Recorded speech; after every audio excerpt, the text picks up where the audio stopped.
Let's take a look at some reasons you do not want to move to Maine. Maine engages in predatory practices. All small-town police departments are predator-for-profit entities. If you want to go to the store to buy milk and eggs, you are a potential target. Predatory policing refers to law enforcement practices that disproportionately target and exploit low-income communities through aggressive and unfair tactics. Police actions in Maine prioritize their own gains, such as generating revenue through fines and arrests over community safety or justice. Before you move to any town in Maine, no matter what the size of the population is, you are advised to look up the town's PPP, that is the number of police per people, or in reality, predators per people. Just because it is a small town of 2,500 people that has very little crime, it does not mean there is not 15 to 18 full-time police officers, all making in excess of $50,000 a year, and has a department budget exceeding $2 million. Guess who pays for their budget and their new police station? The peasants, and that would be you.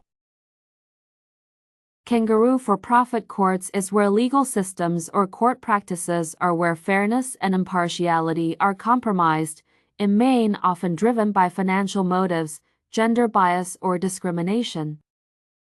Kangaroo courts have a system where the legal process is skewed to generate revenue or convict based on bias, and sometimes just for spite, rather than uphold justice. Maine courts are so kangaroo. The Secretary of the District Attorney's Office has the powers of police. They can not only file charges against an individual, they can demand jail time for a minor traffic offense. Don't believe me? Ask Andrea Nunn, who was the Secretary of the District Attorney's Office for the Hancock County Kangaroo Court. Where this type of behavior is just routine. Get this kangaroo fact: Maine courts target men who pay court fines with money orders. How, you ask? The court waits 5 years, then sends the man a letter stating he didn't fully pay a fine. The courts print the receipt on paper with heat-sensitive ink, just like Walmart does. Have you ever seen a Walmart receipt you can read after 5 years? Of course not. The Kangaroo Court is banking on this. They are such scammers preying on the unsuspecting. Maine's health care fraud involves the intentional and unlawful use of deceptive practices to exploit the Medicare program for Maine's own financial gain. If you sign up for MAINECARE and have used it, you better check your credit report. Maine likes to wait close to 5 years and then just wipe the debt onto the peasant's credit report as unpaid delinquent debt. This is how Maine saves money, by exploiting those who have no money and need help with health care. They will also come after grandma's house when she dies, demanding full payment from her siblings, or they will take her house. This leads to significant financial losses from the already poor. Maine courts have in-your-face gender bias. This refers to the unfair and prejudiced treatment of individuals in legal proceedings based on their gender. Maine specifically targets men. Men are automatically guilty, and women are automatically the victim and not guilty. As a woman in Maine, you are free to always make up abuse from your partner, and that is why you shot him in the head twice as he slept. Just ask Amber Cummings of Belfast, Maine. After shooting and killing her husband, she spent only a few months in jail. Despite the fact all her allegations towards her husband were found to be greatly exaggerated. Maine has an exclusive child custody for profit system in place, just waiting for the next victim to fall into the trap. The elements of the child custody process are manipulated or exploited for financial gain, often at the expense of the child's best interests. If this happens to you, too bad. Maine's profit always comes first. This exploitation occurs through various mechanisms within the legal and social services systems, so get used to this if you're planning to move there.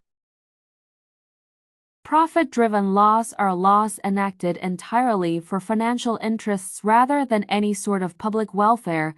As a peasant living in Maine, you have only one purpose: to make the state of Maine money. You are only allowed to struggle living there. Just move there and you will find out for yourself. The reality is, legal statutes and regulations are enacted to serve financial interests or generate revenue from Maine rather than prioritizing any public welfare or any form of social justice. Maine uses those for an excuse only to justify the new made-up law enacted to target you. The motivations behind laws are entirely influenced by the financial gain for the state. Maine also makes laws directly for specific industries, individuals, or the government itself. Last year alone, Maine made up a whopping 450 new laws, such as now you need a permit for a campfire. Seriously, Maine says if you have a fire with a flame over 3 feet you need a permit. Maine's logic is something like this: you are camping, therefore you must have extra cash on hand. Therefore you need to pay the state for having a campfire to cook Bill Gates-type franken-food, like GMO plant-based hot dogs or cricket hamburgers that have no beef in them. In Maine, you have very limited job opportunities due to state and corporate greed. This is where the actions and priorities of corporations lead to fewer employment options for individuals.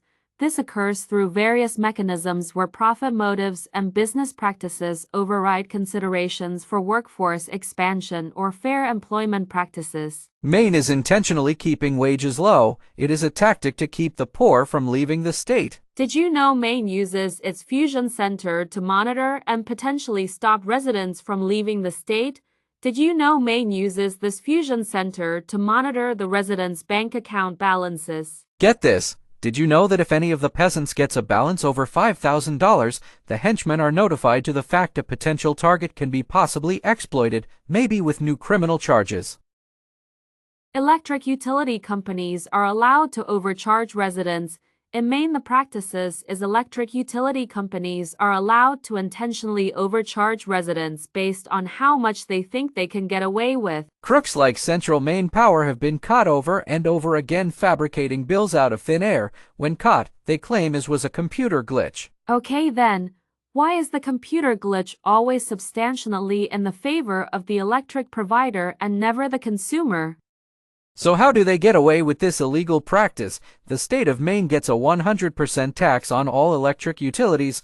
How convenient. So get used to this practice if you move there. These taxation policies are just the normal in Maine. If you live in Maine, you are forced to buy multiple stickers and paper, or you're an automatic lawbreaker and must be punished by extorting more money from you. Maine generates millions in revenue by mandating the purchase of specific items, such as stickers or paper. The state intends to profit from these mandatory purchases in any way possible, with total disregard about fairness and transparency. Before you move to Maine, understand, Maine has a completely fake domestic violence crisis, a purposely built for profit system in each county that is controlled by man-hating women. They all get well over $1 million each year from fraudulent government grants for the fake crisis. The domestic violence crisis is greatly manipulated and exaggerated for financial gain through fraudulent government grants and other means. They claim to be helping victims of domestic violence, but in reality, these entities do nothing but collect huge paychecks with these federal grants with every benefit and perk imaginable. Quite a few women in Maine exploit social services by having children for a job. They make a career out of having children. These women have children primarily to gain access to financial benefits or support from social services.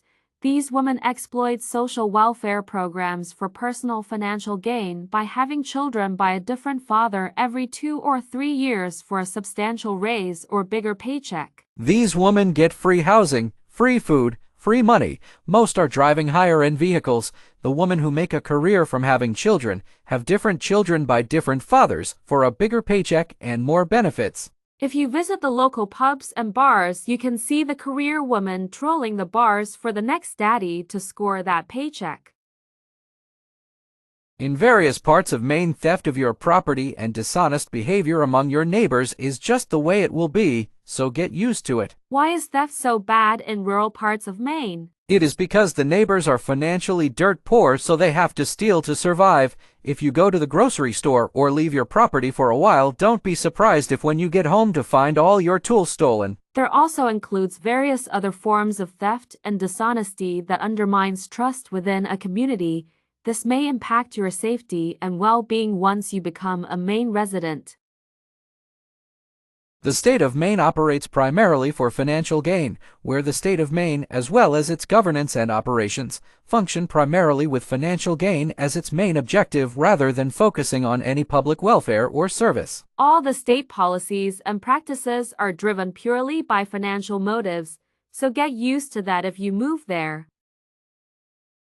Good news if you want to move to Maine. Maine is on a continuous search for new victims. Since the most intelligent of people are forced to move out of the state of Maine is always actively seeking more individuals to exploit. If you move to Maine, expect the state and its agencies to actively seek out or create situations where individuals like yourself can be exploited or targeted for various forms of control and financial gain. Since the most intelligent of people are forced to move out of the state of Maine is always actively seeking more individuals to exploit. This is why it's Despicable Maine, and why living in Maine is theft of your life.